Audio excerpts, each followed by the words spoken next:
What's good, beautiful people? It's your boy Emmanuel. Welcome back to the channel. If you're new to this channel, be sure to like, share and subscribe. Today's video, we're going to be talking about Mayorkun, his debut album, Mayor of Lagos. Is this album today's generation's Mushin to Mohits? Let's dive into it, shall we? Now money be fine, Bobo.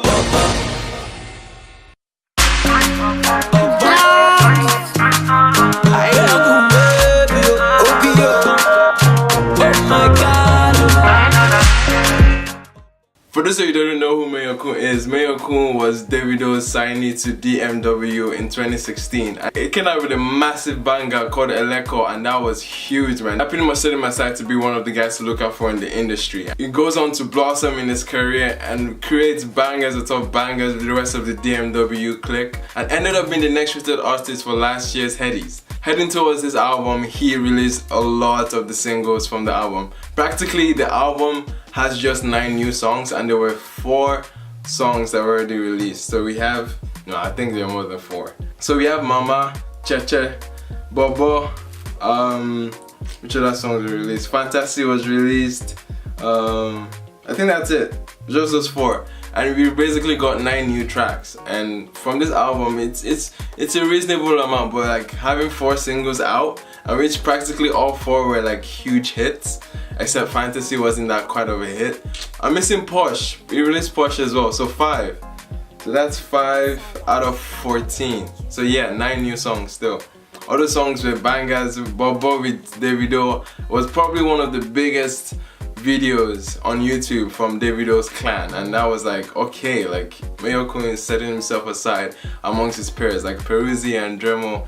He is the one excelling the most, and obviously we have to credit it for his talent. After being the next rated artist, he obviously had a lot of pressure to follow up in his debut album, and boy did he follow up for his debut album. This album's filled up with a lot of intrigue, excitement. He's very intentional about his hook. By intentional, I mean like you can see how much vim, as my Ghanaian friends would say, so much vim into each hook. He's putting a lot of attitude on each record, and his performance on each record is just excelling amongst all the people he features on this record. So let's dive right into the songs that I appreciated of this album. Obviously those 4 bangers that he had before, or 5 rather. Amongst the new tracks that he put out, just a couple stood out for me. We had a massive appearance, a massive nostalgic appearance from D'banj on Oshakpate.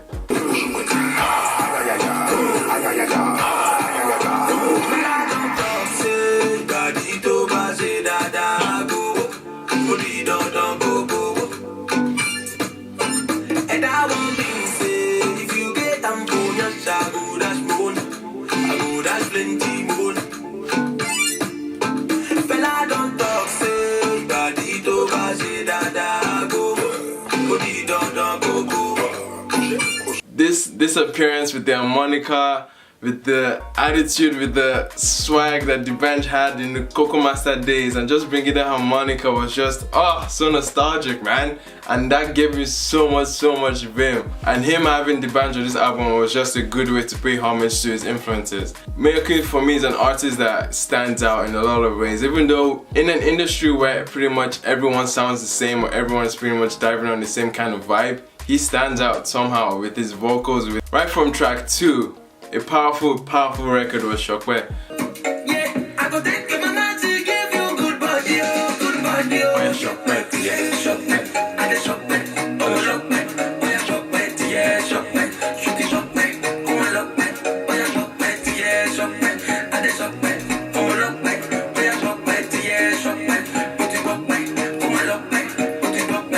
Another track that stood out for me was obviously the track that people were talking about was Drama Queen.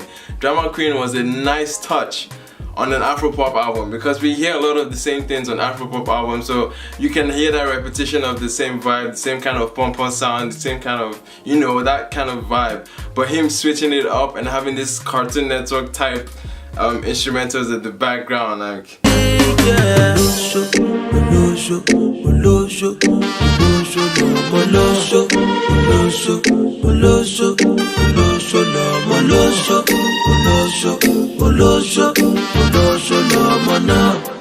Mayorkun, Nobody saw that one coming, and it was very just a nice touch on the album. Just showed his versatility and how he wanted to have fun on this debut project. Another standout track was Mofo featuring Patoranking. Patoranking was just the perfect person for that song. Mayorkun knew what he was doing with that song, essentially. I can't imagine if that track also had Burna Boy on it. Like, that would be a massive hit. That would be a proper downsell record. But Patoranking did his thing on that.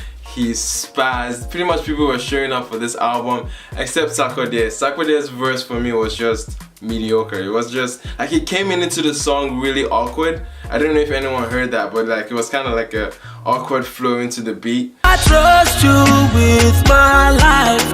Hope you won't betray me. Yeah, you know So we hustle for the money, and after that you be me sick as son. Are you gonna be the one that I rely on?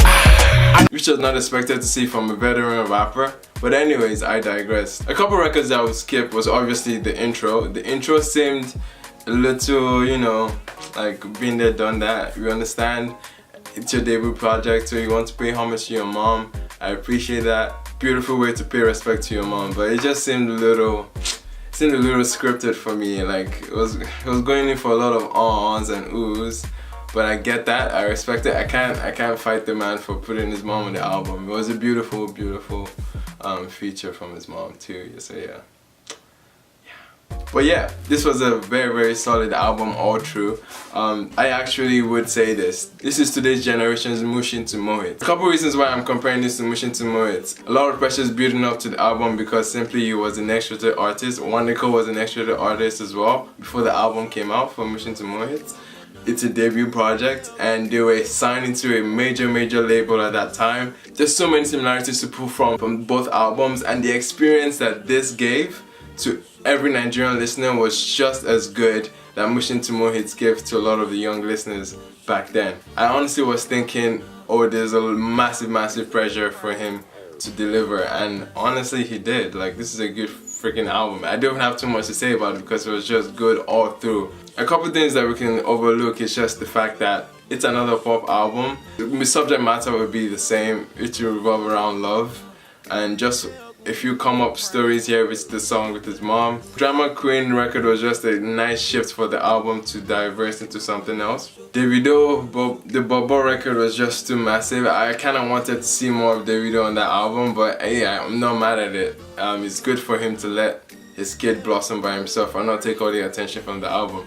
Bobo was just a nice touch of Davido and it was good. His harmonies on every record is just so perfect, man. He knows how to craft his vocals, he knows how to craft the song. I'm sure he's involved in a lot of the mixing and arrangement of each song because he looks like he knows how to dominate the song and structure the song very well for it to hit. You know what I mean? For it to hit for a banger. With all of that, my rating for Mayorkun's Mayor of Lagos is a sweet and astounding 9.5. This is up for Album of the Year. Up next to About 30 by Adekunle Gold. Up next to Burna Boy's Outside. Perfect introduction to his career.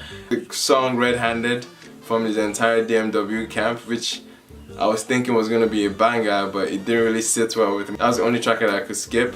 But other than that, yo, it's a beautiful album. That's it, yo. If you're new to this channel, be sure to like, share, and subscribe. You've heard all of this before. Thank you for watching, and I'll see you guys in the next review. Peace. Yeah.